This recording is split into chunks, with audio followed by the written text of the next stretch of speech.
I'm Dustin Boswell, the Master of Ceremonies for today's event. Welcome to the Centennial celebration of the Appanoose County Courthouse. It was exactly 100 years ago today that this grand building was dedicated to the people of Appanoose County. Today, we gather to pay tribute to those whose vision of a building to serve the people has stood the test of time.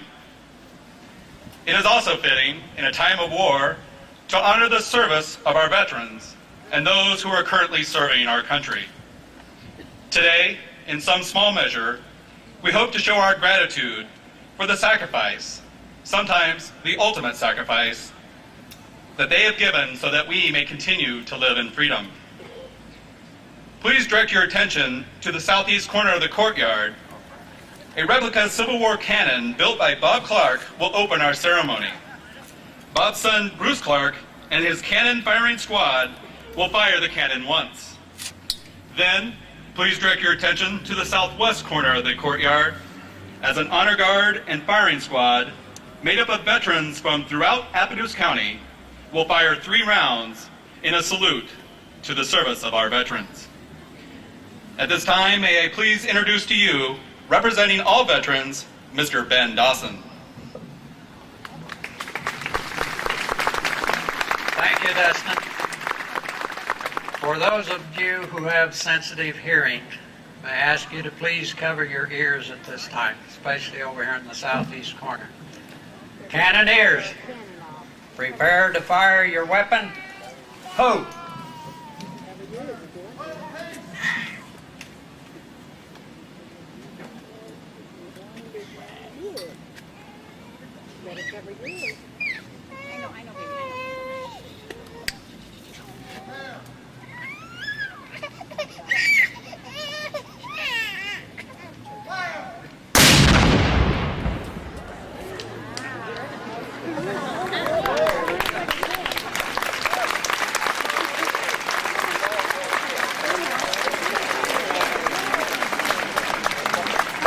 Very nice.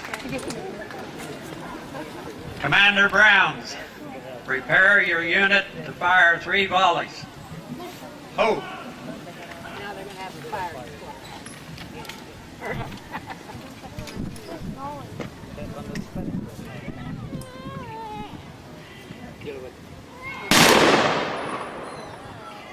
Do it again, 3 times.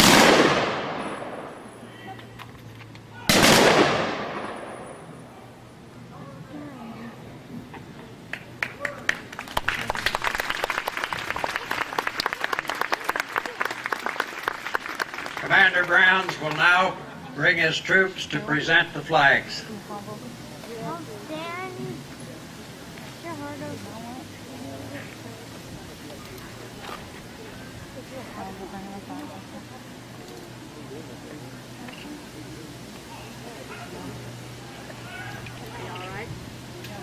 Yes, this is pretty warm.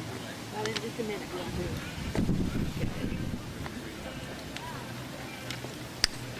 The flag will come up this road behind it, but you don't have to stand up.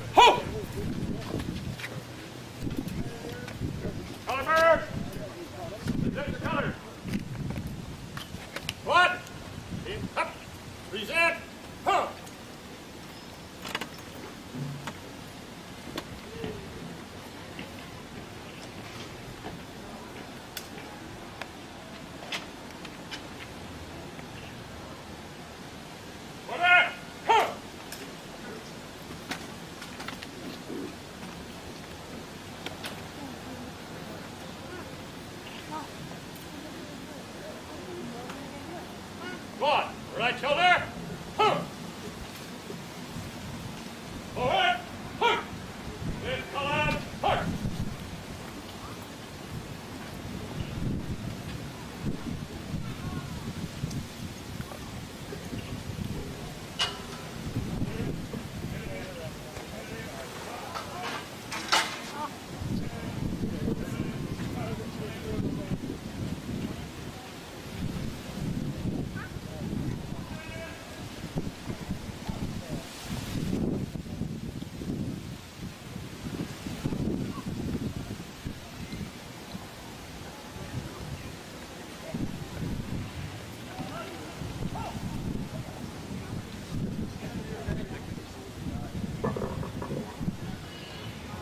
will be fixing our flags. At the time of the original dedication in 1904, coal was king and the driving force of the local economy. Immigrants representing countries from around the world moved to Appanoose County looking for jobs in the mines. The result has been a rich cultural heritage in which, even today, there are many homes in which English is but one of the languages spoken at the dinner table. Today, we salute the many cultures of the citizens of Appanoose County, both past and present. Ladies and gentlemen, the Parade of Nations. See all the flags over here? Flags.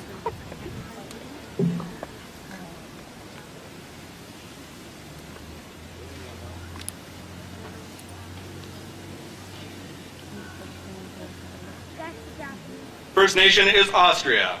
The Austrian flag is carried by Jim Boobin, a longtime resident and friend of Appanoose County. Next is Belgium. The Belgian flag is carried by Louis Canis, whose father came from Belgium. The flag was a gift to Appanoose County from the Belgian Embassy in Moline, Illinois. They're followed by Canada, represented by Jane Resnicek.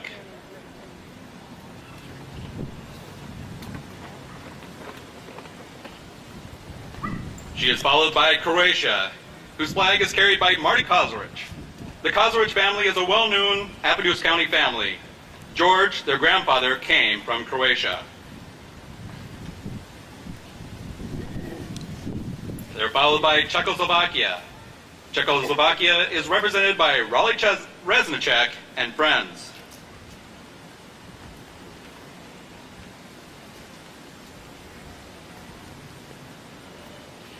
Next is Denmark. Betty Nelson MacLeod is representing the country of Denmark. Her father and family settled in Appanoose County.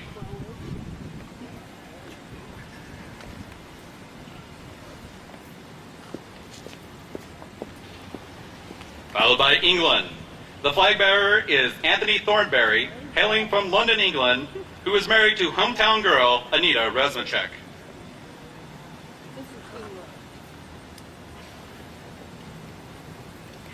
They're followed by France.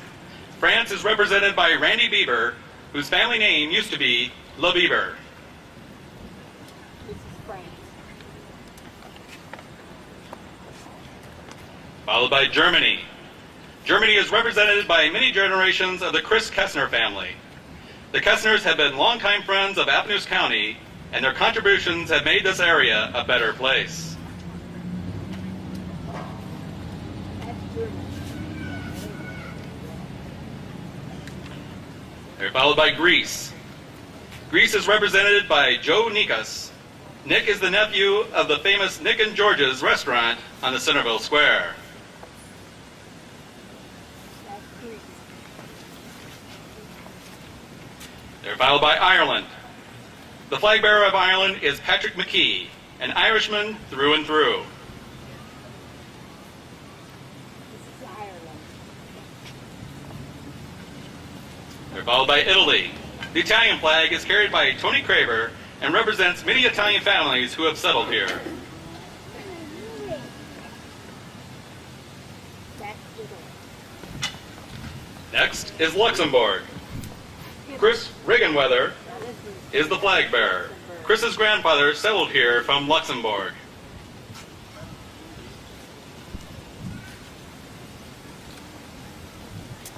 Next is Mexico. The Mexican flag is carried by Dan Alvarado, who followed his wife to Appanoose County. Mexico. They're followed by the Netherlands. The flag bearer is Bill Hoosingveld, who is 100% Dutch. Netherlands.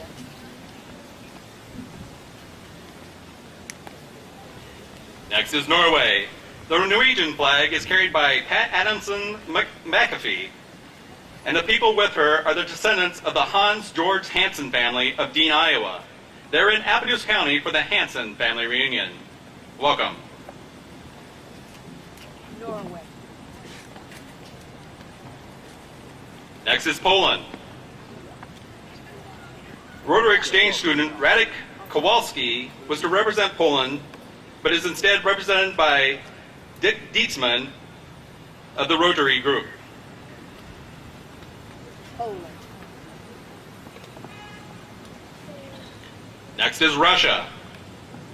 Russia is represented by Lisa, Roslana, and Evan Vanderliden from the Kurlian part of Russia, who became Iowans just this past year. Russia.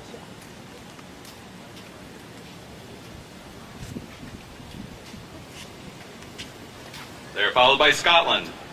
The Scottish flag is carried by Sandra Boomer Griffin and her husband Roger. Sandra was an Appanoose Countyan who grew up in Glasgow.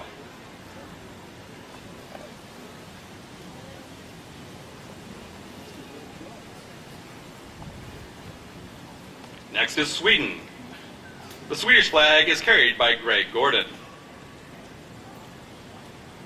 Sweden.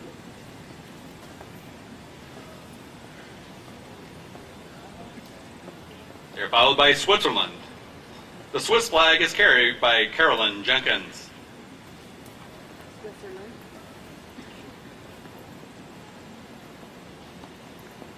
Next is Syria. The Syrian flag is carried by Nicole Cater. That's Syria. They're followed by Turkey. The Turkish flag is carried by Jill Manning. Turkey. Next is Wales. The Welsh flag is carried by Enfys McMurray. Wales.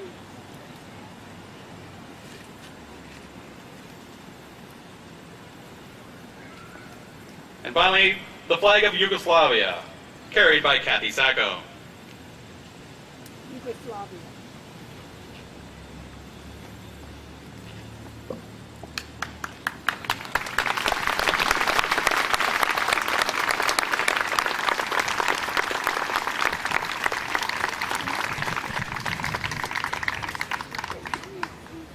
At this time, I'd like to call forward our dignitaries, judges, and honored guests.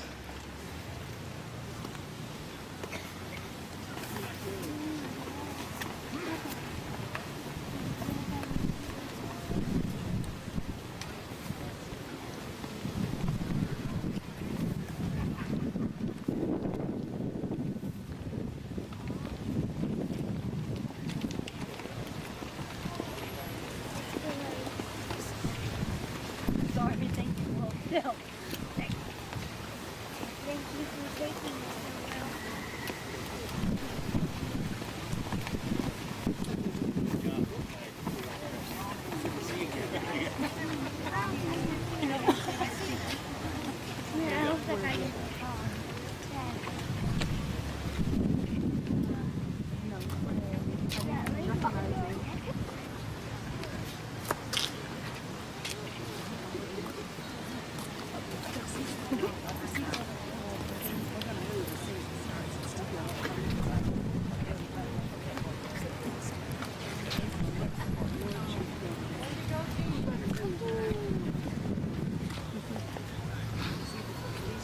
this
Ladies and gentlemen, please rise and direct your attention to the flagpole on the west side of the courthouse for the raising of the flag as the 34th Army Band, led by Chief Warrant Officer James Goodwin, honors America with the playing of our national anthem.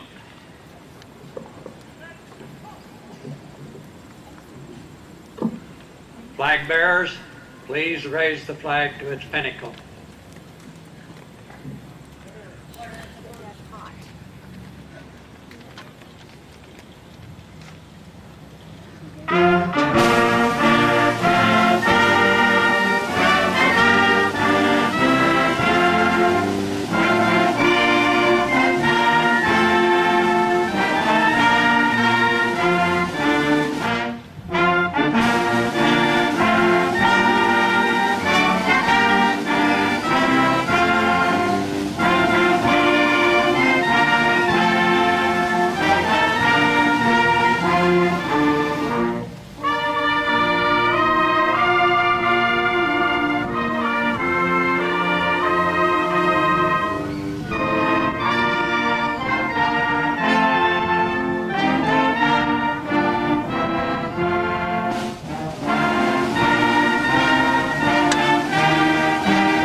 This time I'd like to read a little something in honor of our veterans.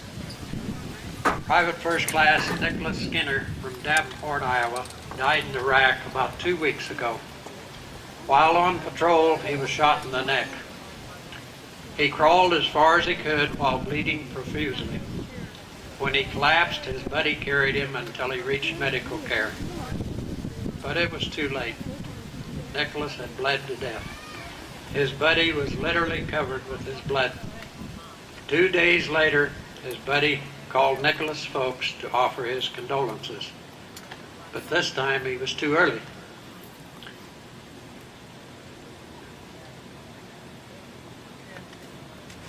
His parents were not yet made aware that their son had died. Nicholas was the grandson of Bobby Wages, who was born and raised in Cincinnati, Iowa, the son of Edith Wages, who ran a nursing home in Cincinnati, Iowa. So we in Appanoose County have a connection to another soldier who was lost while fighting for his country. At this time, we will dismiss our veterans, and they'll be wandering around through the crowd. If you love your freedom, thank a vet. This will be your chance to thank one. Thank you.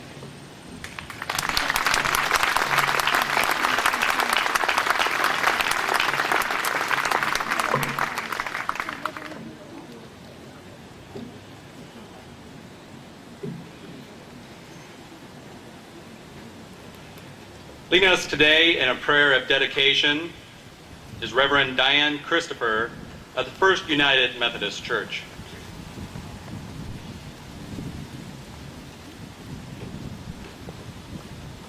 Let us bow our heads and hearts in prayer. Creator God, source of all that is good and true and wise and just, we pause in your awesome holy presence on this day, a day of great celebration in our community. Come be our guest. We praise and thank you as we officially rededicate our Appanoose County Courthouse. This is the historic cornerstone, the secular symbol of honesty, integrity, fairness, and community, distinct from yet partnered with the sacred. May all who serve and travel here in any capacity be truly yours. Amazing God, we pray that you might continue to instill in every service, imbue in every activity, infuse in every responsibility of this courthouse access equality, liberty, and justice for all persons whose lives are touched in and by this place. And then, loving parent, God of us all, we would offer that you might move swiftly and surely out from this place by your Spirit through our lives in harmony with your will, to bring about healing, to renovate and restore, to create a new kindness, humility, and justice throughout our community, our land, and beyond. We invite and offer our prayer as your beloved children, your humble servants. Amen.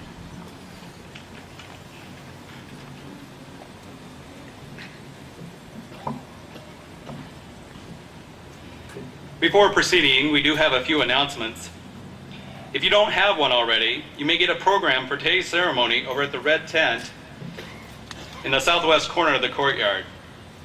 Also at the red tent, you may purchase a commemorative book highlighting the history of the courthouse and the major events of the last century. It is truly a wonderful book, and a lot of hard work went into its writing. At this time, I would like to thank the members of the Courthouse Centennial Book Committee for all the long hours they devoted so that we could have such a wonderful memento for the next century. The members of that committee include Nancy Bennett, Gary Craver, Gary Crittabaugh, Lisa Eddy, Bill Husingfeld, and others. Also at the red tent is the official temporary postal station in which you may purchase postcards with the official Appanoose County Courthouse Centennial postage cancellation. We would like to thank Dan Tiemeyer, Postmaster of the Centerville branch of the U.S. Post Office, and Gary Crittabaugh for their work in getting the postal cancellation approved by the U.S. Postal Service. In addition, at the red tent are hand-painted commemorative Christmas ornaments with a view of the courthouse and the centennial dates. We would like to thank Connie Stater for her generous donation of the ornaments, and Robert and Jean Pontius for hand-painting the centennial dates. Also, don't forget that immediately following today's ceremony, there will be tours through most of the offices in the courthouse with pictorial displays on all 3 floors, including a live video on the 3rd floor of the recently restored courthouse clock. There will also be a dinner on the west side of the courtyard with food prepared by the Appanoose County Cattlemen Association and will be served by members of the Centerville Area Chamber of Commerce. For your information, there are men's and women's restrooms open on the 1st floor of the courthouse, and there are porta potties on the east side of the courthouse. Since it is very warm, please be aware that there is water available on the west side of the courtyard. We would like to thank Rathbun Rural Water Association for their use of the water wagon today. The vitality of this building is the elected officials and employees of the courthouse who serve the people of Appanoose County on a daily basis. It is through their hard work and dedication that the business of our daily lives is completed efficiently. Representing all elected officials and employees of the county is Robert Pontius, Chairman of the Appanoose County Board of Supervisors.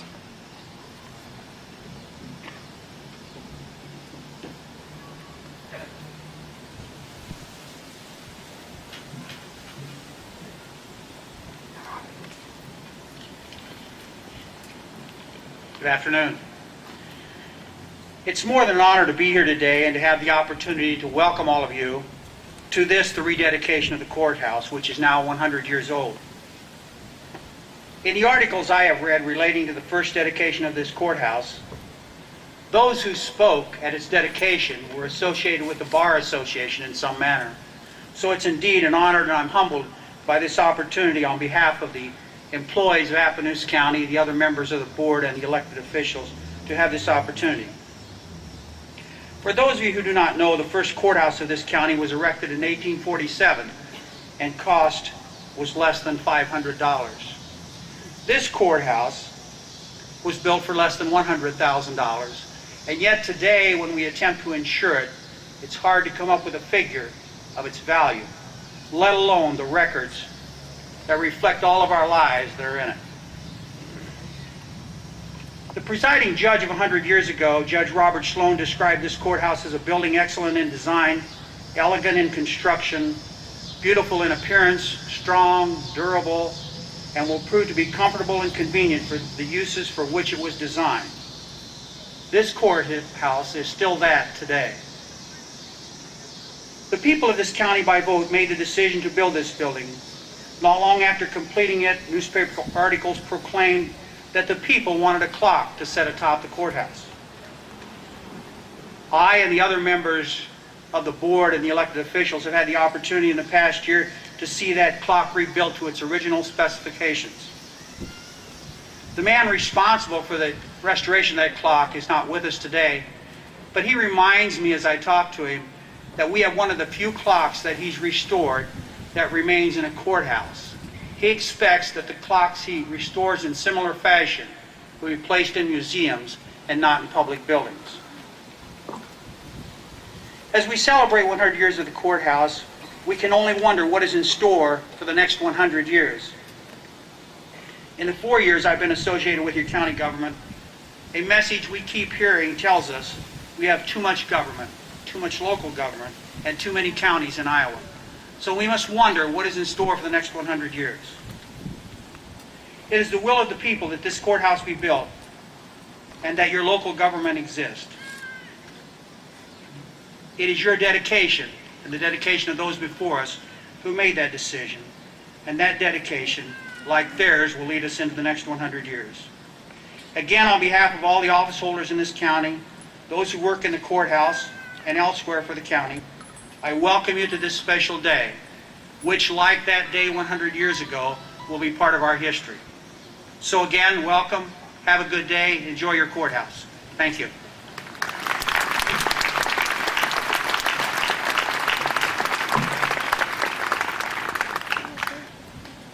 This wonderful ceremony to celebrate the centennial of the Appanoose County Courthouse is a direct result of the hard work and dedication of many individuals who make up the Courthouse Centennial Committee. Many afternoons and evenings have been devoted to the planning and organizing of this ceremony. But it was the leadership by the chairman of the Courthouse Centennial Committee, Judge Daniel Wilson, that made it all possible. From the very beginning, it was Judge Wilson's vision of rededicating the courthouse exactly 100 years after the original dedication that was the driving force behind all of today's events. So, to deliver the rededication address, it is my honor to introduce District Judge Daniel Wilson.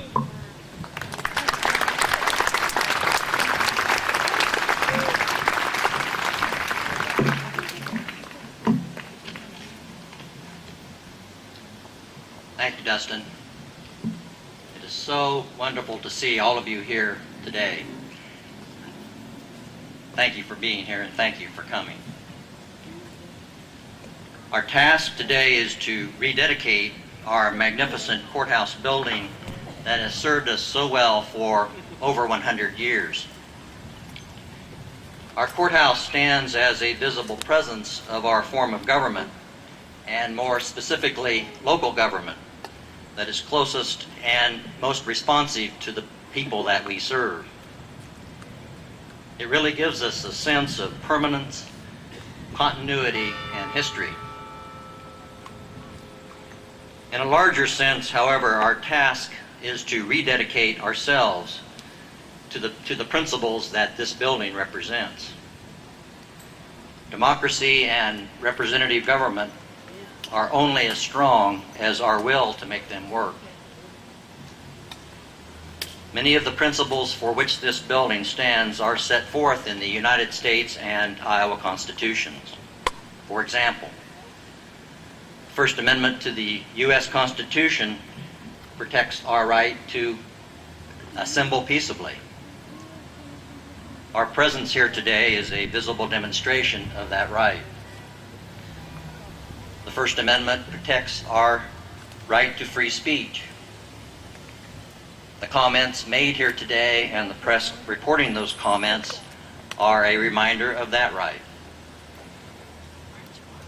The First Amendment protects our freedom of religion. Many of us attended the church of our choice this morning, and an important example of that right. And it goes on. Those of us who have an opportunity to work in this building on a regular basis have as our core purpose the welfare and business of our fellow citizens. We can all here today rededicate our minds, our hearts, and our energies to the public and its well-being. Probably the most famous of dedication addresses was that given by President Abraham Lincoln, delivered in 1863 at the battlefield of Gettysburg, Pennsylvania. Those of us who have the honor of speaking with you today can only hope to somehow approach the elegance and grace that Lincoln demonstrated. But I would like to echo his comments that he made as he ended his dedication address with this proclamation. He said that this nation, under God, shall have a new birth of freedom, and that government of the people, by the people, for the people, shall not perish from the earth. 100 years ago this day, the Chief Justice of the Iowa Supreme Court, Justice Deemer, appeared at the original dedication of this building. Our Chief Justice today, Louis Laborado, honors us with his being here and with his remarks. Chief Justice Laborado lives in Des Moines and was appointed to the Iowa Supreme Court in 1986.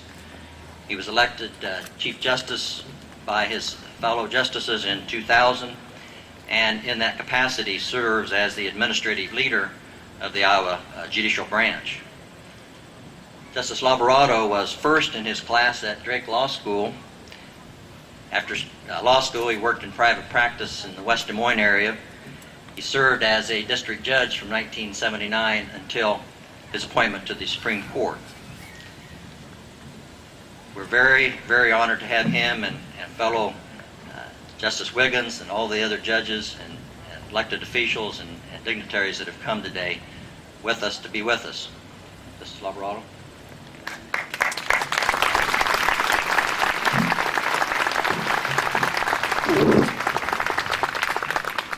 Thank you, Judge, and thank all of you for inviting me here today. I'm honored to be part of this special celebration. Occasions such as this one are important because they cause us to reflect on the history, traditions, and values we share as members of the community. I understand that dozens of people helped organize this celebration, and I wish there were time for me to personally recognize every one of them. But because time is limited today, please accept my compliments to all of you for your efforts. Now, in preparation for today, I read the history of Appanoose County that was prepared by the book committee, and I marveled at the treasure trove of information. And while reading this book, I was reminded of the dramatic changes that have occurred in the past 100 years. I also saw many similarities between 1904, the year this courthouse was dedicated, and 2004.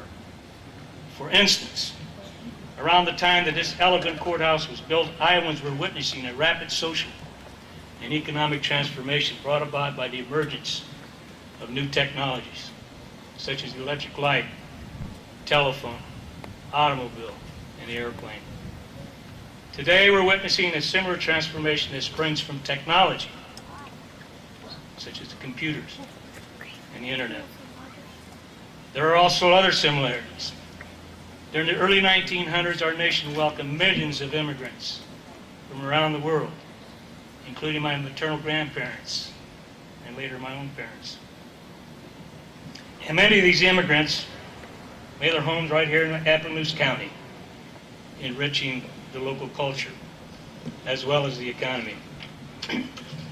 100 years later, our nation continues to see a steady stream of immigrants whose culture and traditions strengthen our communities. Another similarity is, of course, this setting. The courthouse and the buildings around this large square remain a visual link to the past. A century ago, many Iowa communities erected monumental civic buildings, and they were usually courthouses. These buildings were designed to symbolize community pride and heady optimism for the future. And it's clear to me today that a strong sense of community has not only endured in Appanoose County over the years, it has thrived. Between the late 1800s and the early 1900s, more than 50 Iowa counties built new courthouses. Because the courthouse was the most important circular building in town, communities demanded a high level of architectural quality. About 11 Iowa courthouses, including the Appanoose County Courthouse, are in the style known as Romanesque Revival, which was very popular in the late 1900s. 19th century, excuse me, late 19th century. Romanesque Revival is identified with renowned Boston architect H.H. Richardson. The features of this style include a dramatic tower, rough-faced stone walls, deep shadow lines, heavy semicircular arched entrances, massive roofs, and stone carvings. And it's a credit to the citizens of Appanoose County that this majestic courthouse stands today and is well maintained. Regrettably, over the years, about a dozen of the courthouses built in the late 19th century have been demolished. U.S. Supreme Court Justice Benjamin N. Cardozo, who is considered to be one of our nation's preeminent judges of the 20th century, said something about preserving the common law that I think can be said about preserving old buildings. And he said, "Even with all the wear and tear, it is still a good coat. Let us make it over as reverently as our fathers made it for us and hand it down to our descendants." By preserving this architectural gem, you have preserved a symbol of your legal heritage. Now, this courthouse is not only bricks and mortar, it is a three-dimensional representation of the law itself. Its design reinforces the serious nature of the business inside. Although this building houses many important government offices and functions, I'd like to focus briefly on the work of the courts. The mission of our court system is to administer justice under the law equally to all people by providing independent and accessible forums for the fair and prompt resolutions of disputes. We rely on our judges and court staff to fulfill this vital mission. And judges serve the public by using their legal skills and knowledge to impartially interpret and apply the law. Their role is crucial, with their ability to perform this role effectively in today's complicated and busy world requires the assistance of a team of professionals, clerks of court, court reporters, juvenile court officers, law clerks, and many others. Together, they handle all the work necessary to dispose of thousands of cases across the state. Now, these cases are not merely pieces of paper. They represent the lives of people. On any given day inside of one of Iowa's county courthouses, you'll find people enforcing contracts essential to their businesses, children needing protection from abuse, farmers asserting property rights, injured workers seeking compensation for serious personal injuries, and many others seeking their right to justice.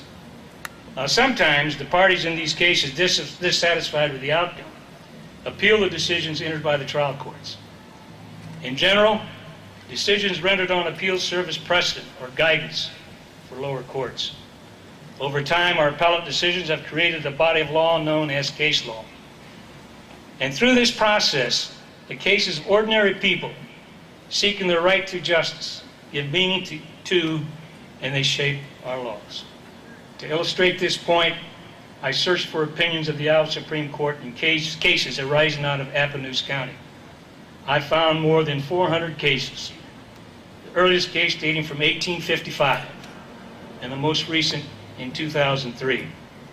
I found several cases from the year 1904, including the case of Gregory versus Wabash Railroad Company. In that case, Mr. and Mrs. Gregory sued the Wabash Railroad, for the negligent death of their 2-year-old daughter.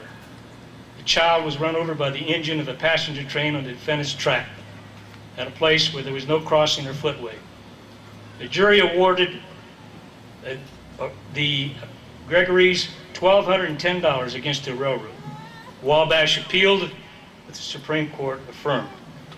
And one of the legal issues discussed by the Supreme Court in its opinion is the duty of a railroad to avoid injury to a trespasser in a position of peril through no fault of the railroad. From time to time, this case is used as precedent for the duty of care owed to trespassers who are in peril. And I found that references to this case showed up in 19 other Ohio Supreme Court decisions dating from 1906 to 1969. The important point is this. The Gregory case illustrates how the controversies of ordinary people, all of which begin in a local courthouse such as this one, shape our laws for years to come. Since 1904, the types of issues and problems brought to the courthouse steps have changed in many ways, reflecting the complex world in which we live. But the important role of our court system, as well as the values they serve as its foundation, remains unchanged.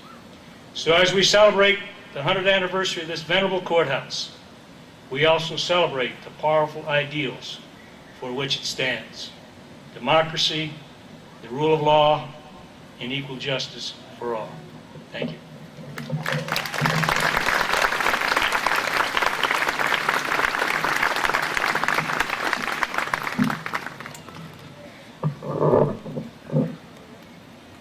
Thank you, Justice Lavarado. We're honored to have you here today. We're also honored to have with us to help us celebrate the Centennial, the 34th Army Band based in Fairfield, Iowa. I was informed just this morning by former CHS band director John Holman that the origins of this band actually began right here in Centerville as the Centerville Military Band under the direction of Major George Landers. After serving and playing in the Spanish-American War in the 1880s, the band moved to its current base of Fairfield. Here now to play for us under the direction of Chief Warrant Officer James Goodwin is the 34th Army Band.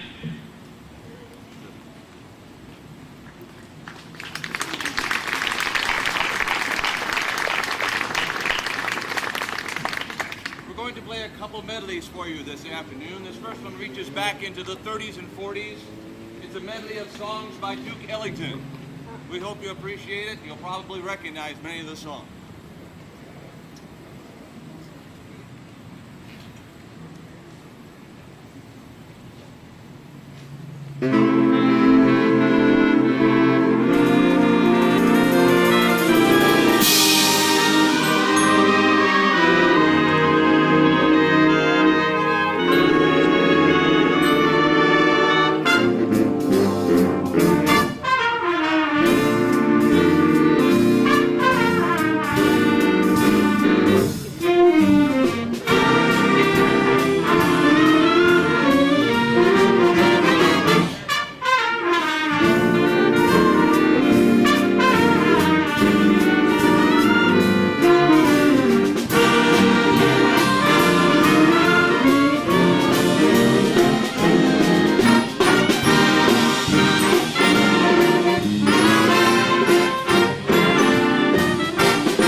The other medley we're going to play for you this afternoon goes back a little bit further in time and is a patriotic medley of a few songs by George Cohan, an immigrant to this country who made his name popular with songs like I'm a Yankee Doodle Dandy and finally You're a Grand Old Flag. Here's our Cohan Patriotic Fantasy.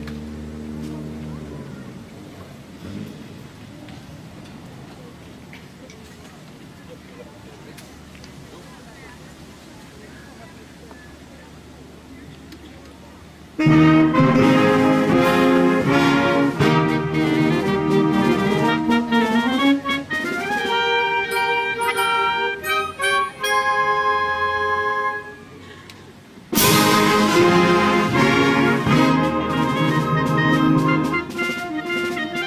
you.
you so much. That was wonderful.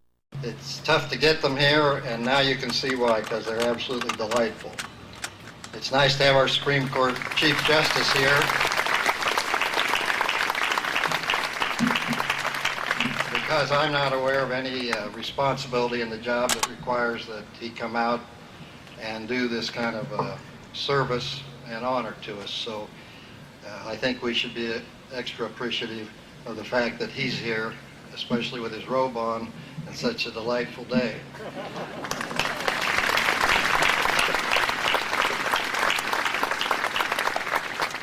I think we'll ask Reverend Christopher not to pray quite so hard for good weather next time we plan one of these. It'll be just a little cooler. Tom Fee was a partner of my dad's. He was a judge for a while, and he wouldn't let some lawyers have a recess because sometimes they would have a drink along with their gaining wisdom for the next bout, and his arguments lasted entirely too long. But I think we're all safe here today. I'd love to go over some history, and I think I will, and I'll try and make this short, but I think the role of the court has been pretty well discussed, and I'd just like to discuss a little with you the role of some of the lawyers that have been here over the years, although at this time I hope to be able to say to our Chief Justice and others that this is a county or a community he's visiting that has no nuisance lawsuits pending. We're an agricultural county, but we have no nuisance lawsuits pending. We're big on value added, and we're very high on our 2,000 some off-farm jobs that make it practical for us to have good schools and pensions and retirements and medical plans, good churches, good city government, because we have a basis not only in agriculture, but those things that support the off-farm jobs. And our farms are right in vogue with the trend today because we're strong on value added, and we are strong on saving the soil and the water and the air. And we have practically no problems in that area, and we have a great future with agriculture and off-farm employment in this area.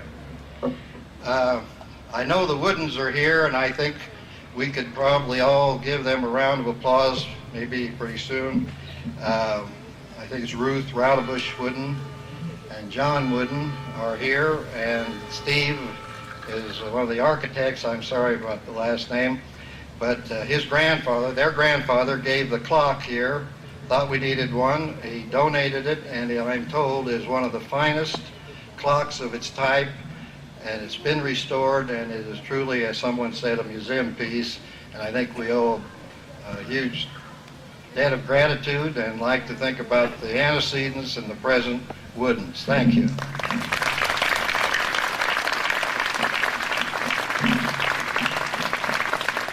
There's another non-lawyer I'd like to mention, and he was a surveyor, and he was a fellow named Stratton. And he was, as you can see, but I think you should think about this, he was tremendously ambitious. This county square is one of the very few that are this size. It's 2 blocks square, where the rest of the justices and anybody else I see here, they're either main streets or 1 block square. And Stratton not only surveyed Appanoose County Courthouse, he surveyed Ann Arbor, Michigan, and when he died, they had his funeral service here in this square. Talk about a case or two, but we have never worried about Brown v. Board of Education because we've been integrated in our schools here from the very beginning. And I'm always glad to say, 50 years ago when I graduated, the salutatorian of our class was an African-American young lady named Marilyn Smith. Diversity, we've also not worried about quotas because we've had such diverse schools. We've had every nationality in the world, and we've always known that we didn't have to worry about quotas because we knew when we got enough diversity, we got a different education than where there wasn't diversity.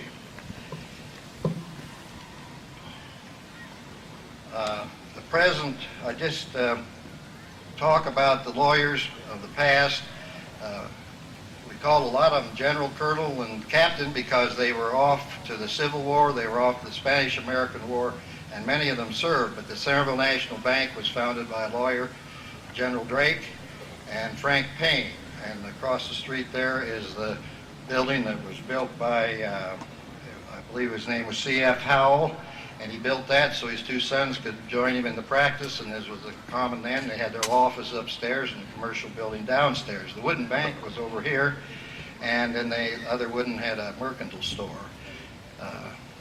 My granddad built the building, bought the building next to the woodens, and the clerk of court here, H.H. Henderson, they used to love to tell about one Sunday he was in there at the confectionery, and my dad came running and hurdled the horse stanchion and said, Dad, quick, close the place, the Klan's coming. And he was open on Sunday. But that brings me to something that I think that the lawyers here, when you read the history, they took strong positions on slavery. They took strong positions pro and con on prohibition. They took strong positions on the Ku Klux Klan. They were not afraid to stand up and be counted, and I think they had tremendous impact upon this community. And I think, of course, the present-day lawyers are willing to do that also. As you look at the Presbyterian Church, when you read about its dedication about the same time as this courthouse, the Methodist Church over here, its dedication, lawyers played prominent roles in those matters. So it's not that I want to brag upon the old-time lawyers, although I guess I am. I do want to say they played particularly active roles. That wasn't just in the courtroom and it wasn't just in the office, but they had special abilities. And I think our present-day lawyers have training and ability to bring to the communities. So I would hope that our new dedication, along with this courthouse, would be for our present-day lawyers to continue and have dedication not only to the clients, but a strong, strong dedication to their community. Thank you.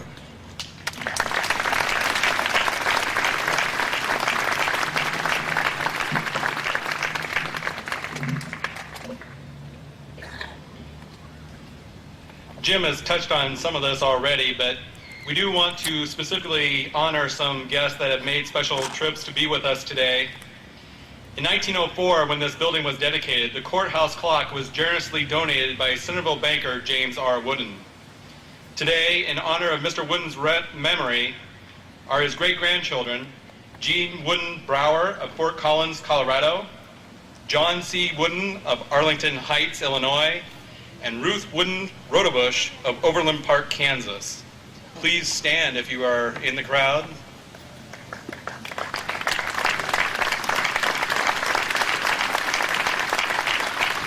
Thank you so much for making a trip to spend the day with us today. We greatly appreciate it. The architectural firm who designed this courthouse was Smith & Gage. That firm later became Gage and Weatherall. Today, the firm is still very prosperous as Weatherall, Erickson, and Lensink architectural firm of Des Moines. With us today is Larry Erickson, a partner in that firm. Is he here with us today? Please rise. Thank you for attending today.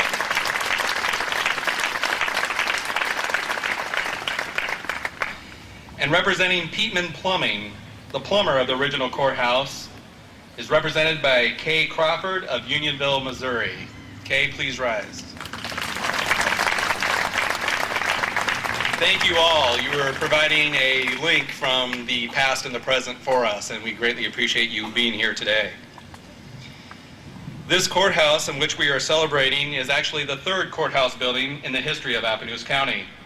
The first two buildings, unfortunately, burned to the ground. To give us a historical perspective of the century leading up to the dedication of the current courthouse will be a reenactment of conversations and discussions by famous Centervillians leading to the development of the square and the courthouse. This reenactment was written and will be narrated by Dr. Brad McConville.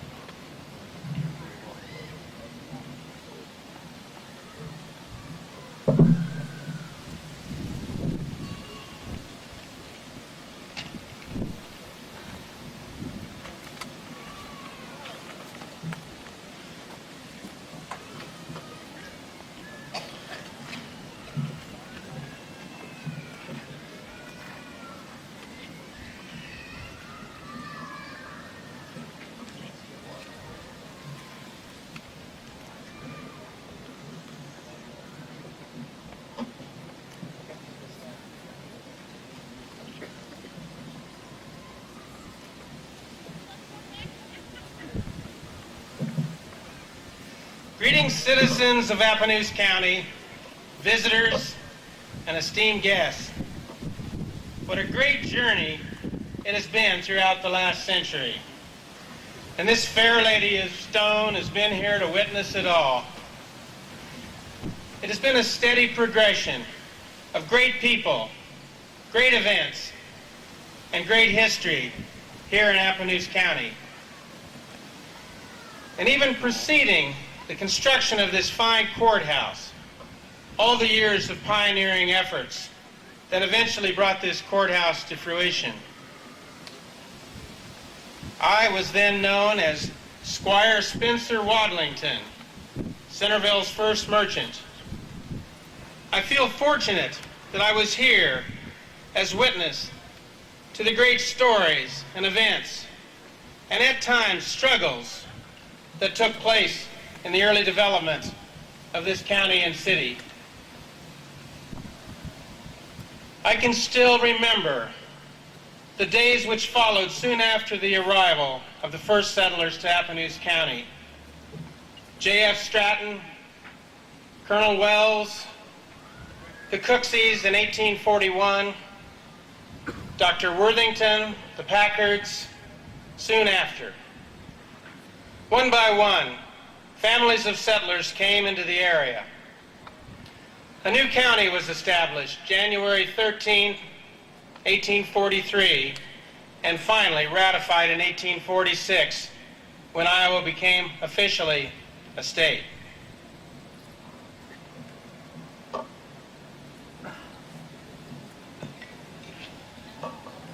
This fine county was named to honor me, Chief Appanoose. I was a Native American, an Iowan, a Sac chief, living in Iowa long before Iowa was a state. Following the Black Hawk War in 1832, I was one of the peace-loving, law-abiding chiefs. I went to Washington, D.C. in 1837 with Chief Keokuk to make peace with President Andrew Jackson at the close of the Black Hawk War. There I made an impassioned speech that made me famous. I had 4 wives and lived my retirement in peace. My real name was Appanoose, which in Sauk means chief when a child. I recall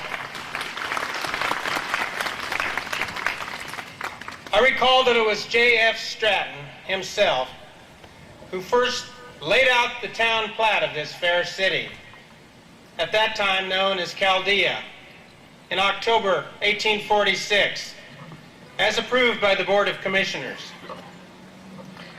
I first came to this county from Missouri in 1841 and built a cabin. In 1843, I returned to stake a new claim. On October 5th, 1845, the Board of County Commissioners met at Squire Wadlington's house on the northeast corner of the square. As County Commissioner, I was authorized to lay out and plat the county of Centerville, of Appanoose. This was the name that I had decided upon. Also, as clerk of the district court, I was authorized to establish precincts and organize the county. I was paid $39 for my work.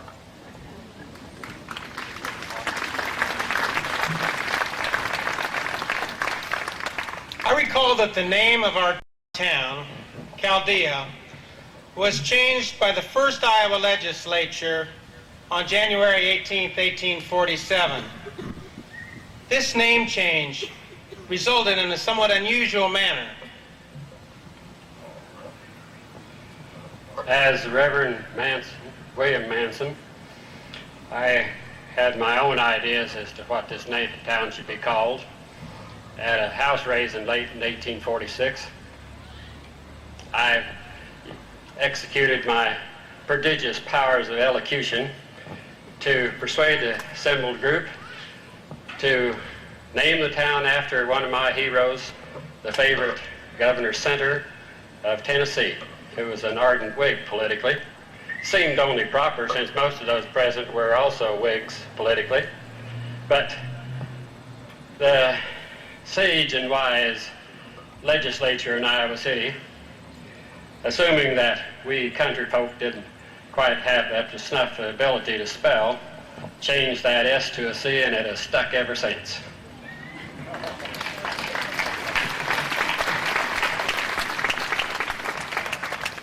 Then in the spring of 1847, the first building, a cabin, was erected on this square by James Wright, followed shortly by the first store on the square, which I had built, and then moved from its previous location northeast of the square over to the west side of the square. I had wanted to become the first merchant.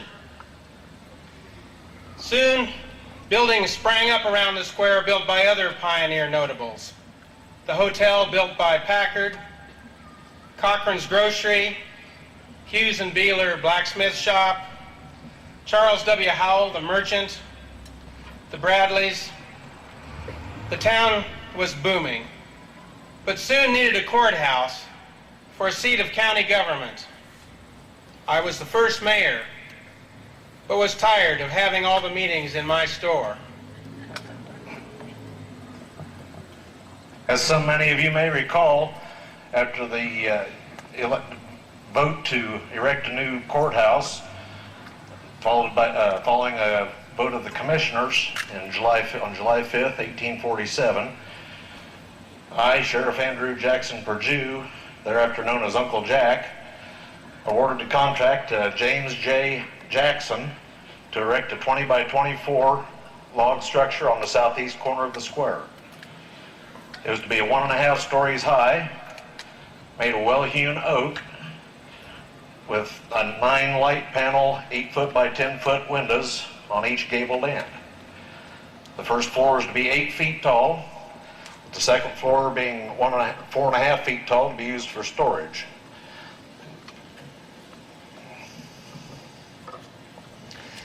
It wasn't too many more years, 1856, until it became apparent that the first log courthouse would not prove to be adequate to the needs of the county, even with additions that were added within a couple of years. But the hard times of 1857 deferred the vote for a new courthouse.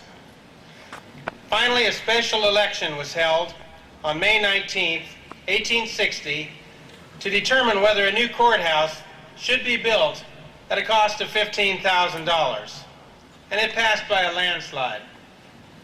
Construction was begun in 1861, completed in 1864 by builders Callan and Pearson. I'm Mr. Callan. Mr. Pearson and I were the builders who were awarded the contract for a larger, sturdier, new courthouse. This second courthouse was 52 feet by 76 feet in size and built in the center of the courthouse square.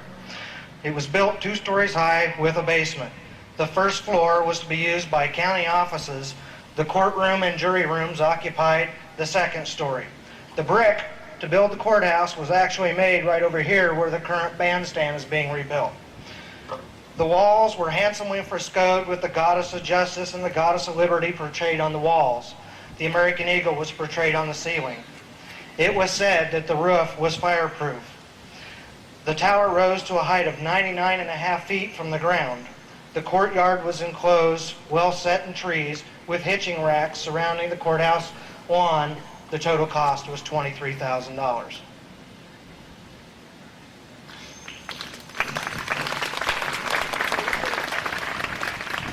All was well until one day when tragedy struck.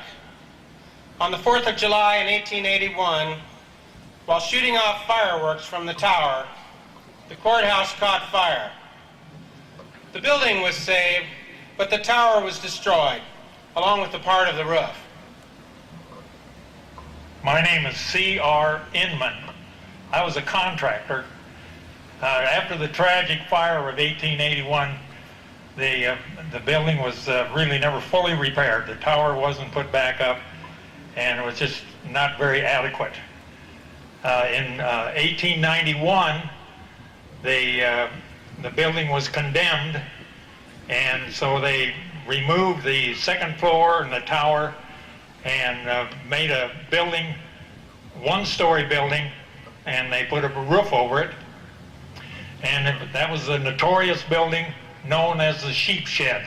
It was unattractive and ugly. In the winter of 1903, I was awarded the contract to tear that building down, which I did, and the only thing we saved was the cornerstone.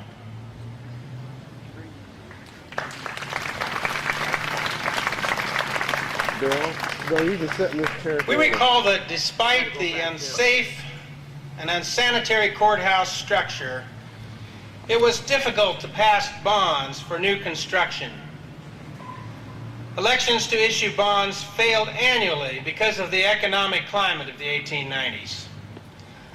But finally, a bond issue was passed in November of 1902.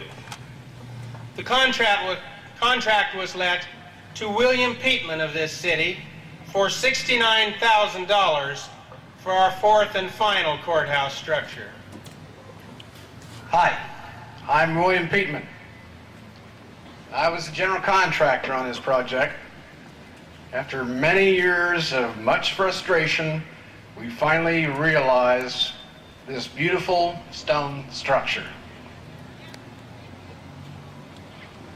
It has a fine green tile roof. Inside, the marble wainscoting is beautiful. Decorative frescoes everywhere. And the woodwork was red oak. The clock adorned the top of this structure. It was donated by merchant J.R. Wooden, a very prominent and very generous businessman and builder of this area. And one thing that hasn't been said about J.R. Wooden is I do believe that he built the columns, what's now known as the columns, which is just north of the square. We began construction in early February of 1903, and our work was completed at the total cost of $90,600, way over budget. The dedication was held September 12th, 1904, exactly 1 year from today. The old Civil War captain and district court judge Thomas M. Fee, whose great-grandson Jim Sr. is here today, Judge Charles Vermillion, who later became an Iowa Supreme Court justice, and old Sheriff Uncle Jack Perdue, 89 by that time, presiding Judge Robert Sloan, former Iowa Attorney General A.J. Baker, and many other eloquent pioneers were here to help dedicate this structure on that day.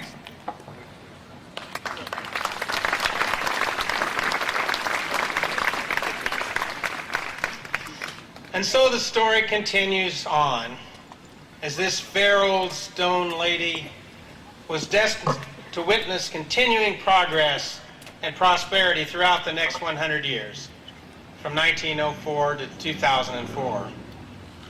We hope that all the changes witnessed in this century will continue through the next 100 years and more, and that all the citizens of this fine county will be inspired by this dedication in renewing in their efforts to make the next 100 years even better than the last. Thank you.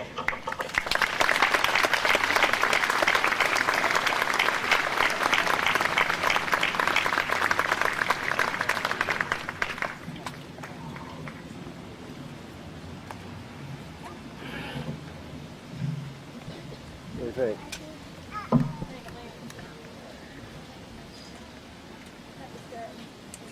It's pretty nice, wasn't it?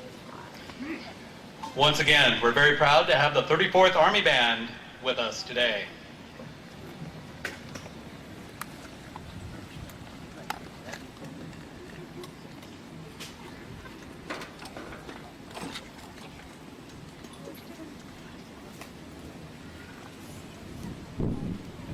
Thank you very much.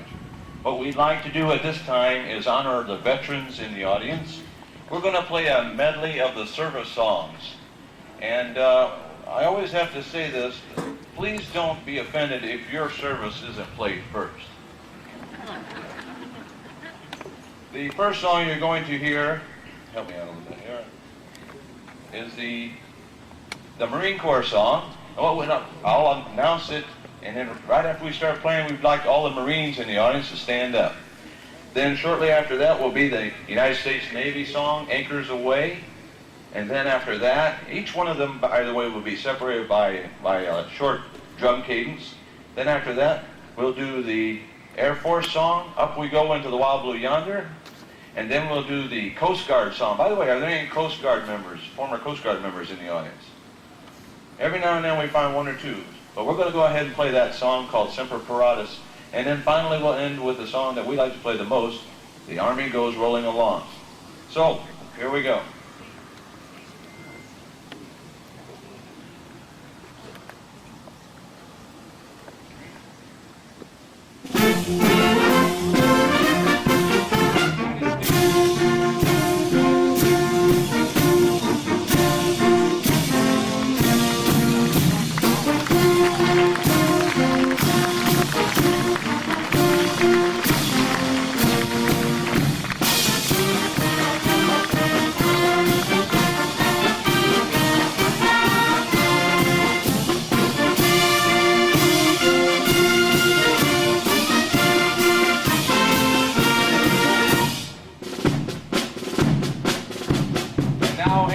The song of the United States Navy. We want all those sailors to stand up.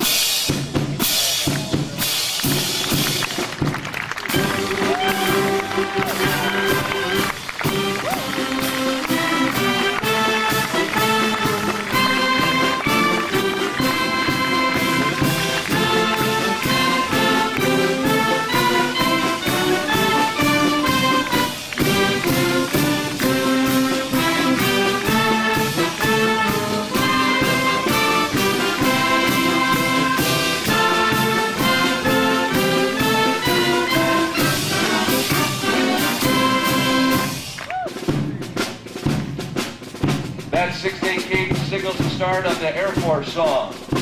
Here we go.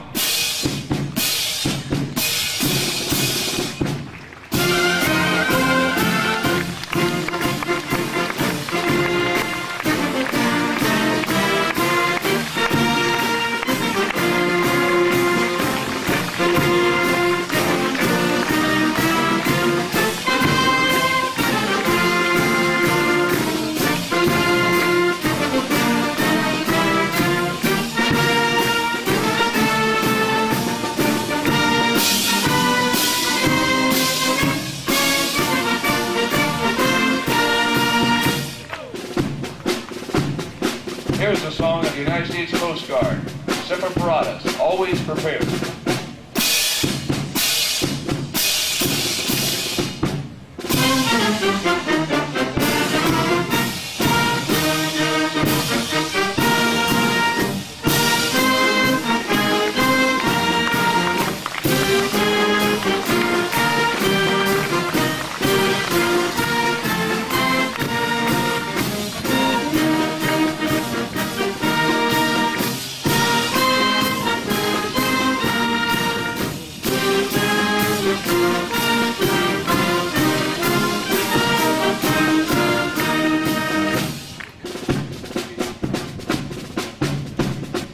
And we're certain there's quite a few soldiers out there, so we're going to invite all of our soldiers to join us, stand with us as we play The Army Goes Rolling Along.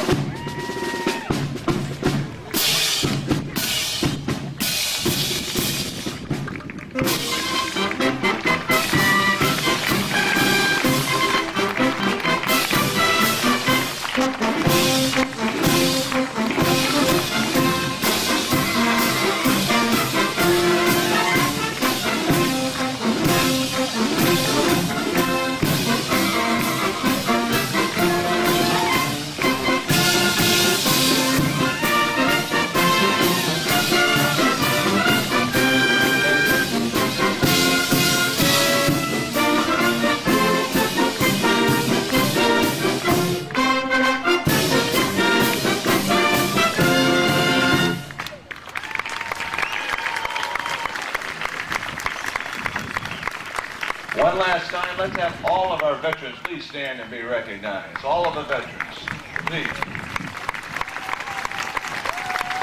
We thank you for their service to our country.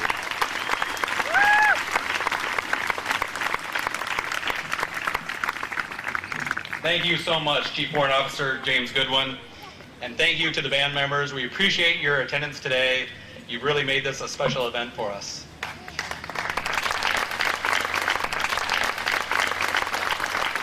I apologize. We altered from our program slightly. The band needs to leave at this time. The ceremony will continue, but we do need to release the band at this time. They need to get back on the road. And I'm going to apologize to the Masons. We're going to go ahead with our veterans recognition before we get to your segment. A major theme today has been the honoring of the service and sacrifice of Appanoose County veterans. To give us a better perspective, please welcome local historian and retired English instructor at Indian Hills Community College, Memphis McMurray, and Veterans Affairs agent and retired Major, United States Marine Corps, Mo Carter.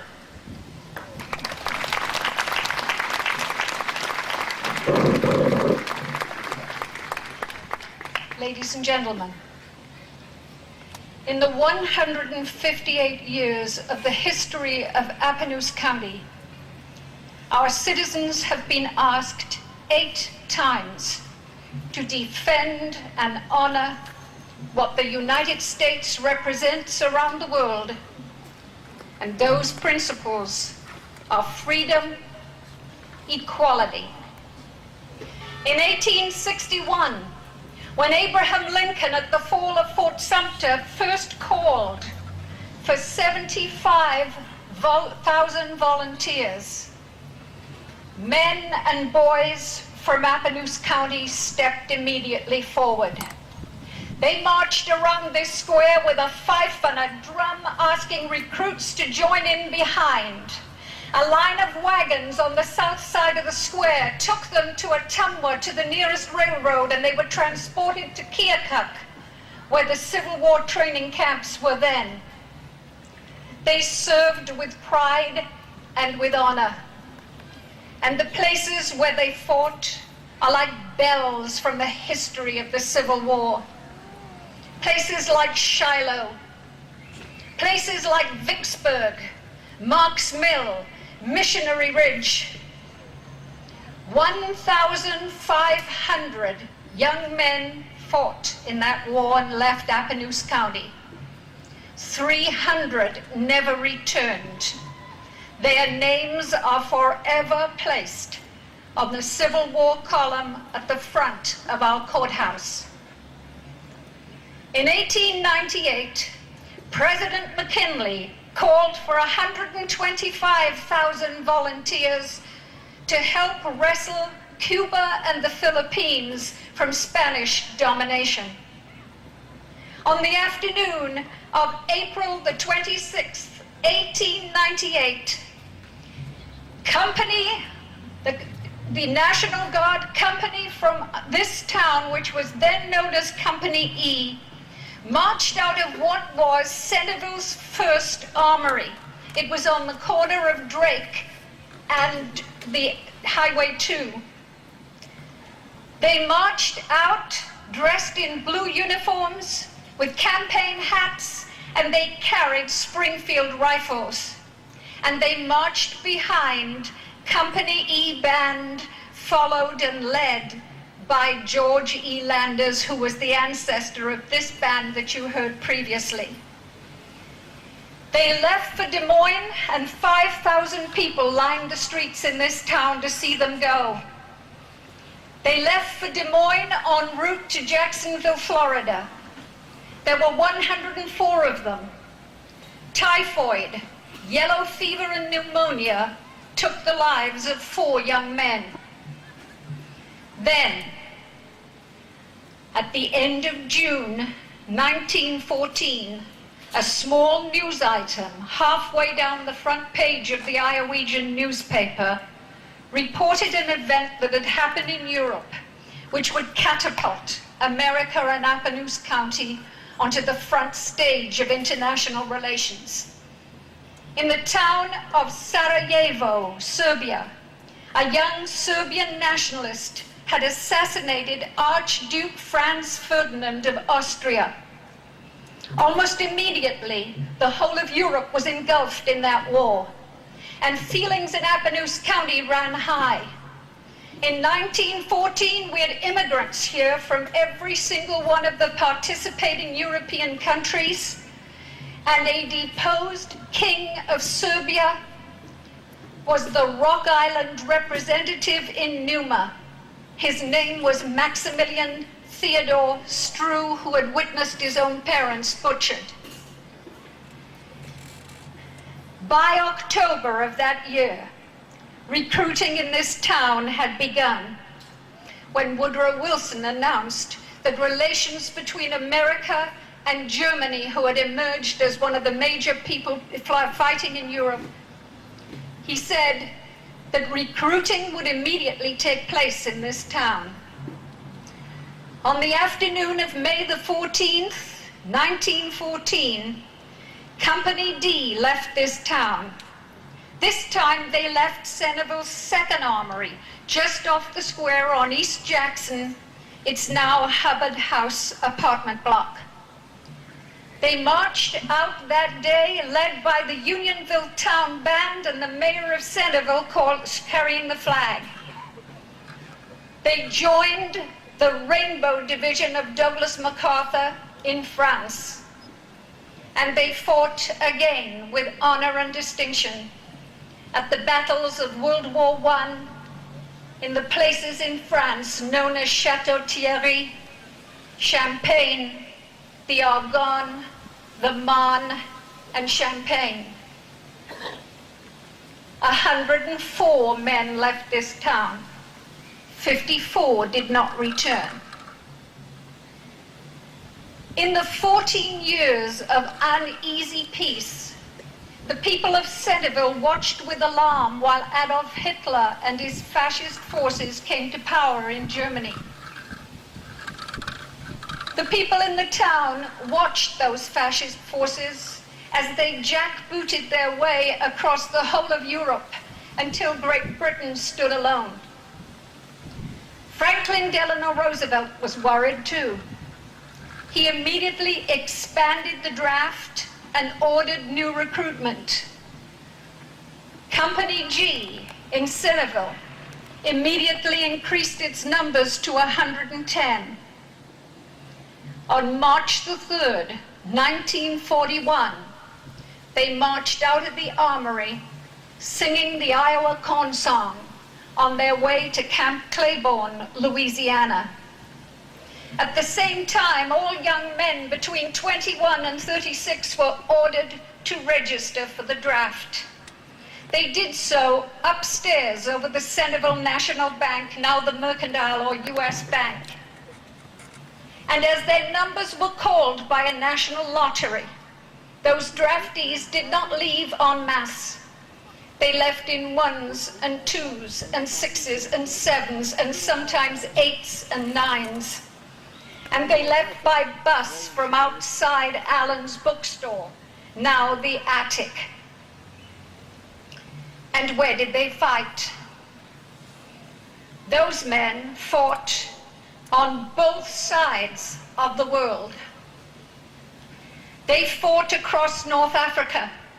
Some of them survived the Battle of Kasserine Pass in Tunis. They fought across Sicily and up through Italy.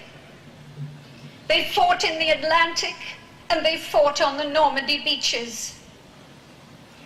They fought from aircraft carriers and across the Pacific Islands. They fought in the jungles of Asia and the horrendous cold of the Ardennes. When they returned, they were 2,500 in number that had left us. 120 did not return.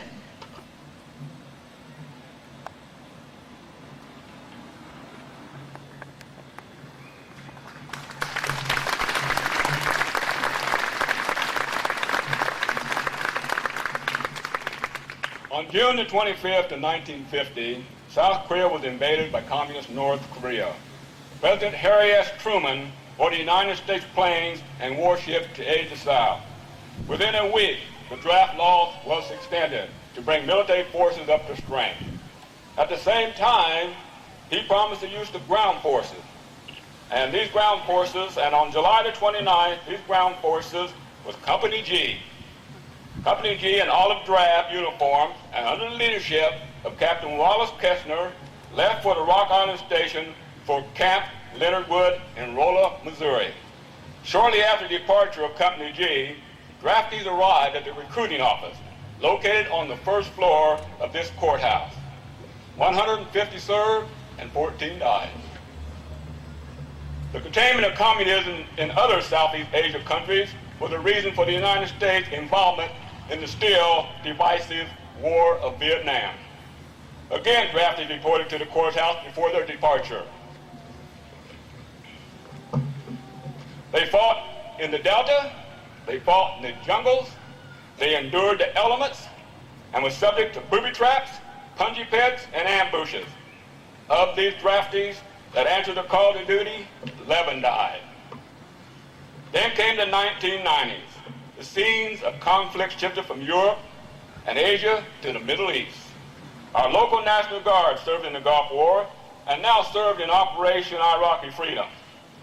Just over a week ago, 9 members of the Iowa National Guard's 2,133 Transportation Company in Centerville left to serve in Iraq.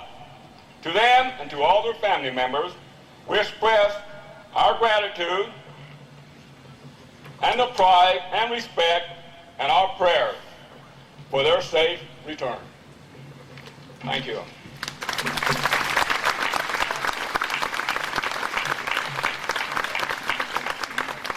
Now, 2 groups need to be isolated. The first one is indeed the group of the present National Guard who have returned safely from their duties to their country in the Iraqi Freedom War. To all of you, you need to know your safety was a priority for every one of us, as it is for the 9 of your colleagues that are now serving. To you and members of your family, we would like to express our pride and our enormous respect. Would you please stand so that we can recognize you?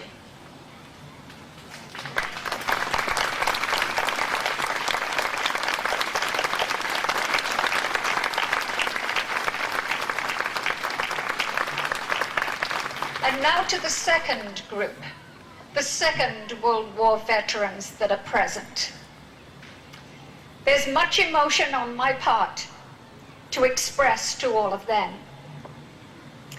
But first, let me say what you did.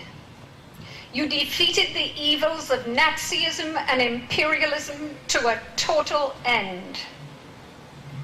And you did more. You returned to contribute and take part in one of the most amazing, historically economic surges that the world had ever dreamed of or thought possible. And third, many of you, knowing that the foxholes of Europe and Asia were of equal opportunity, came back to see that the words in the Declaration of Independence that all men are created equal would be carried out in our country too. Now, when the Civil War veterans came back, when the Spanish-American War veterans came back, when the First World War veterans came back, there were enormous parties for them right here on this square. But with the Second World War draftees, we missed out. Your company, your National Guard company, was recognized, but the rest of you came back in 1s and 2s and 3s, and the bus would drop you off outside Allen's, and you were back in the mainstream of America. But we'd like to put that right today. You're all invited free, that is the Second World War veterans and your families. You're all invited free to partake in our food and our meal today. I don't want you to stand up.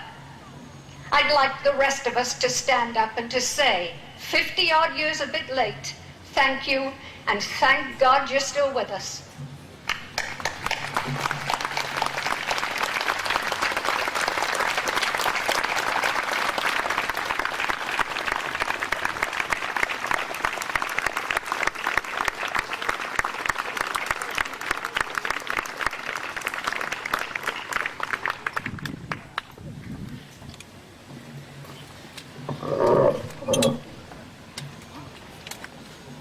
In 1903, when the cornerstone of this building was laid, it was done under the direction of the local Masons.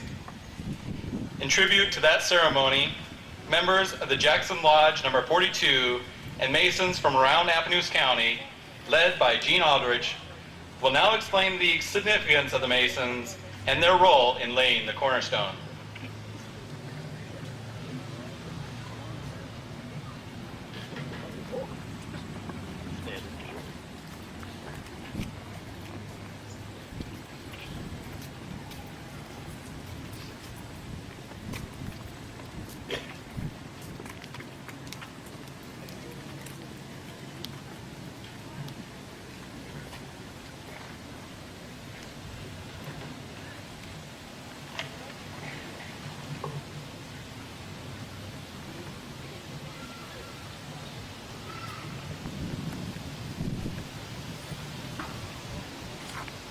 Masonic tradition teaches that from time immemorial, when called upon, Masons have assisted in the ceremony of laying the cornerstones of municipal buildings, schools, hospitals, churches, and other government buildings. Such was the case when George Washington, a master mason, laid the cornerstone of the Capitol building in Washington, D.C. In 1903, Grand Master Willis Smith Gardner was requested by Jackson Lodge number 42 to perform the cornerstone ceremony for the courthouse in Appanoose County. Grand Master Gardner was the postmaster in Clinton, Iowa, and travel from Clinton in 1903 would probably have required several days by train. Grand Master Gardner wrote in his Grand Master's report for 1903, I quote, "Owing to business reasons, I was obliged to decline the invitation," end of quote. And he appointed Reverend Brother F.S. Moffett as his special deputy to lay the cornerstone on May 21st, 1903, assisted by the Brethren of Jackson Lodge, number 42. The Grand Lodge of Iowa assists in laying of many cornerstones every year. Most recently for Walnut Lodge, number 558 in Mystic for their new lodge, and the addition this summer to the Dowds Leandro School in Dowds. Other schools near here where cornerstones have been laid recently are Corydon, Bloomfield, and Donaldson. We recognize two classes of masonry: the operative masons, who constructed this building, and the speculative masons. We are speculative masons, and we use the tools of the operative masons to teach our moral and Masonic lessons. For example, the plumb, square, and level are tools the operative mason used to raise perpendiculars, square their work, and to lay horizontals. We as speculative masons make use of them for more noble and glorious purposes. The plumb admonishes us to walk uprightly in our several stations before God and man, squaring our actions by the square of virtue, and remembering that we are traveling upon the level of time to that undiscovered country from whose bourne no traveler returns. The trowel, used by the operative masons to lay the cornerstone and to cement this building to one common mass, we make use of to spread the cement of brotherly love and affection, the cement that unites us into one sacred band or society of friends and brothers. 100 years of use is testimony to the skill of the operative masons in this construction of this beautiful building. Its excellent condition is testimony to the loving care it has been accorded by a century of dedicated county servants including those who care for it today.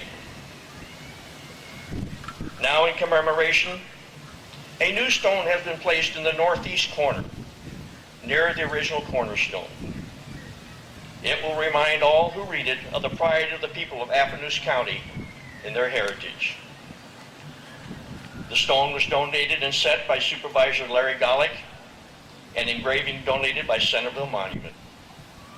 Be sure to look at it as you go around the courthouse and thank them for their generous donation. May this new stone and this building stand another 100 years. It has been an honor for us as Masons of Appanoose County, from Walnut Lodge in Mystic, Antiquity Lodge in Moravia, Prosperity Lodge in Cincinnati, and Jackson Lodge of Centerville, to represent the Masons of 1903. Thank you.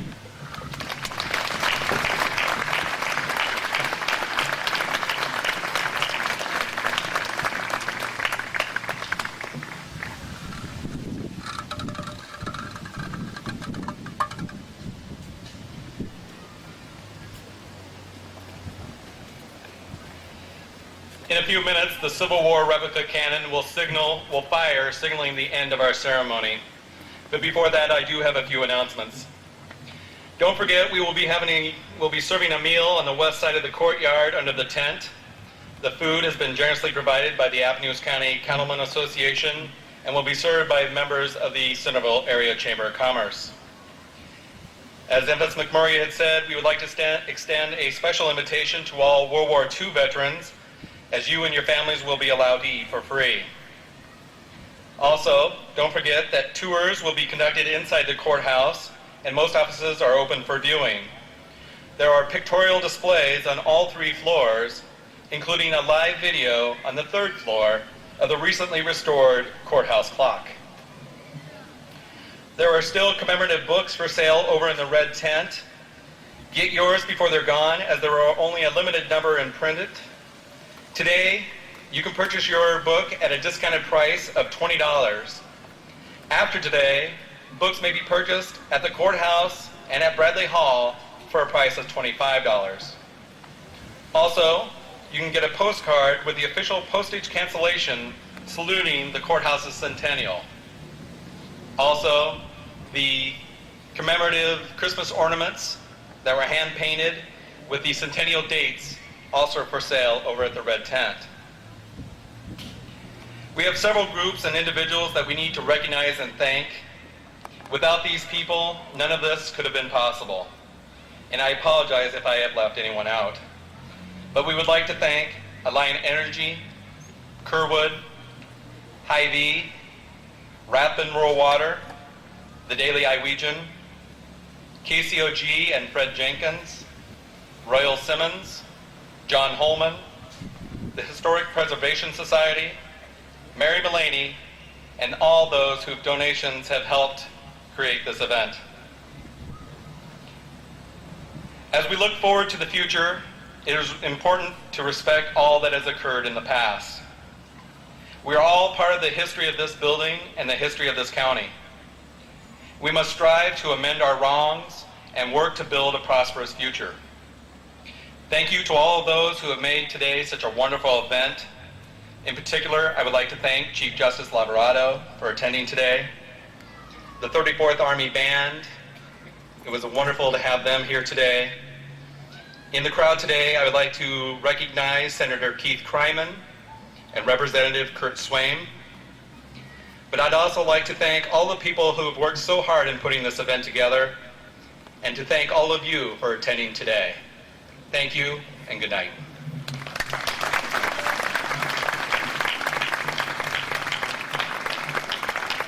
Again, I might caution you, some of you may want to cover your ears. Cannoneers, prepare to fire. Ho!